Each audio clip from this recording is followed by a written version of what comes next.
The books of 1st and 2nd Kings. Although they're two separate books in our Bibles, they were originally written as one book telling a unified story that continues on from the book of Samuel that came before it. So David has unified the tribes of Israel into a kingdom, and God promised that from his line would come a messianic king who would establish God's kingdom over the nations and fulfill the promises made to Abraham. So the book of Kings tells the story of the long line of kings that came after David, and none of them lived up to that promise. In fact, they run the nation of Israel right into the ground. The book is designed to have 5 main movements. The story begins and ends focus on Jerusalem, first with Solomon's reign and the construction of the temple, and then in this last section ending with Jerusalem's destruction and Israel's exile to Babylon. And the story leading up to this tragedy is what makes up the center 3 sections, which explain how Israel split into 2 rival kingdoms, how God tried to prevent the corruption of Israel by sending the prophets, and how exile became the unavoidable consequence of Israel's sin. The book opens with 2 chapters about the kingdom passing from the aging David to his son Solomon. And David's final words to Solomon, they're very similar to those of Moses and Joshua and Samuel to the people. It's a call to remain faithful to the commands of the covenant and to give allegiance to the God of Israel alone. But David's words ring somewhat hollow here because David and Solomon then go on to conspire how they're going to consolidate this new kingdom through a whole series of political assassinations. It's not off to a great start. Solomon's brightest moment comes when he asks God for wisdom to lead Israel, and he even completes David's dream to make a temple for the God of Israel. Here the story actually stops and describes the design of this temple in detail, just like the tabernacle design in the Torah. There's all these gold and jewels and depictions of angels and fruit trees. It's all symbolism echoing back to the Garden of Eden. It's the place where heaven and earth meet, where God's presence dwells with his people. But no sooner does Solomon finish the temple that he makes some really horrible choices and the kingdom falls apart. He starts marrying the daughters of other kings, hundreds of them, for political alliances. And then he adopts their gods and introduces the worship of those gods into Israel. Solomon then accumulates huge amounts of wealth. He builds a huge army. He even institutes slave labor for all of his building projects. Now, if you go back to the Torah and look at God's guidelines for Israel's kings in Deuteronomy 17, Solomon is breaking every one.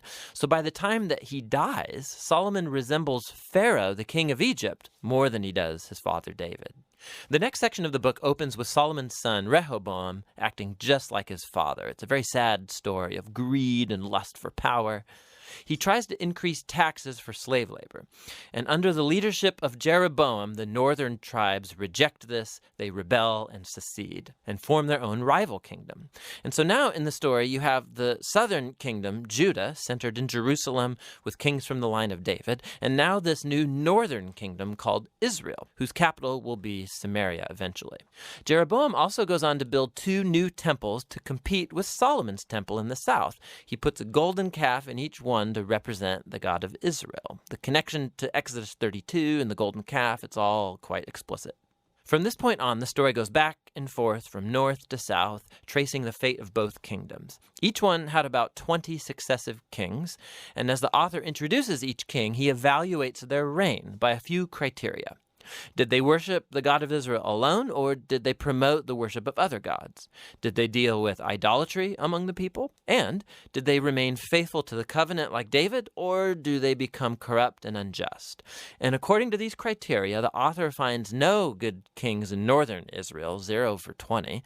And then in southern Judah, only 8 out of 20 get a positive rating, which connects to another huge purpose in this book, and that's to introduce the role of the prophets, key figures in Israel's history. So in the Bible, prophets were not fortune tellers. Rather, they spoke on behalf of the God of Israel, and they played the role of covenant watchdogs, which means they called out idolatry and injustice among the kings and the people. They were constantly reminding Israel of their calling to be a light to the nations, that they should obey the commands of the Torah, and so the prophets challenged Israel to repent and follow their God. In these center sections for each king, God then raises up prophets to hold them accountable. And the most prominent prophets are the northern ones, Elijah and his disciple Elisha, right here in the center of the book. Elijah was a wild man of a prophet living out in the desert, and his arch nemesis was the northern king Ahab and his Canaanite wife Jezebel. Together, these two had instituted the worship of the Canaanite god Baal over Israel. And so in a famous story, Elijah challenged 450 prophets of Baal to a contest to see which god was real. So they both build altars and pray to their gods, but only the God of Israel answers with fire. After this, Ahab uses his royal power to murder an Israelite farmer and then steal his family's vineyard. And Elijah again confronts Ahab's injustice, and he announces the downfall of his house. Elijah eventually passes the mantle of his prophetic leadership to a young disciple named Elisha, who asks for 2 times the authority of Elijah. And what's fascinating here is how the author, he's recounted 7 miraculous feats for Elijah, and then he offers stories of 14 acts of power from Elisha. Both prophets were clearly remarkable men, and they played the same role, confronting Israel's kings for idolatry and injustice. And ultimately, they were unsuccessful in turning Israel back from apostasy.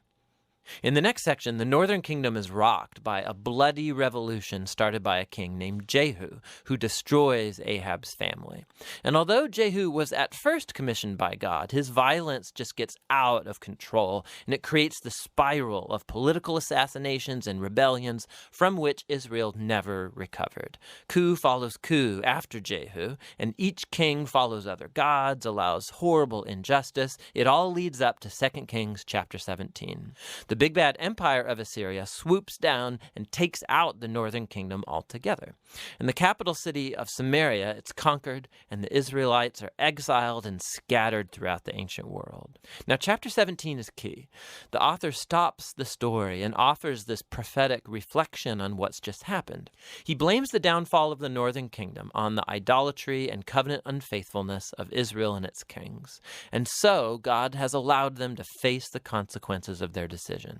The final movement of the book tells the story of the lone southern kingdom. And here we meet some very heroic kings, like Hezekiah, who trusts God when the armies of Assyria come knocking on Jerusalem's door, or Josiah, who discovers this lost scroll of the Torah in the temple. So he starts reading it, he's convicted, and he institutes religious reforms to remove idolatry and Canaanite influences from the land. But Judah is just too far gone. The king, right in between these two, Manasseh, he's the worst by far. So he not only introduces the worship of idol statues into the Jerusalem temple, he also institutes child sacrifice. And so God sends prophets to say, the time is up. Israel has reached the point of no return. The final chapters tell the story of the Babylonian Empire coming to invade Jerusalem, destroy the temple, and carry the people and the royal line of David off into exile. And so the story ends leaving us wondering, is God done with Israel? Is he done with the line of David? Well, the final paragraph zooms about 40 years forward into the exile, and it tells a very odd story. It's about Jehoiakim, a descendant from David, who would have been king if he was back in Jerusalem. And the king of Babylon releases him from prison and invites him to eat at the royal table for the rest of his life, and the book ends. So it's not much, but it's a story that gives a glimmer of hope that God has not abandoned the line of David. So the question now is, how is God going to fulfill his promises to Abraham, to David? How is he going to bless the nations and bring the Messianic kingdom? And to answer those questions, you have to read on into the wisdom and the prophetic books. But for now, that's the book of Kings.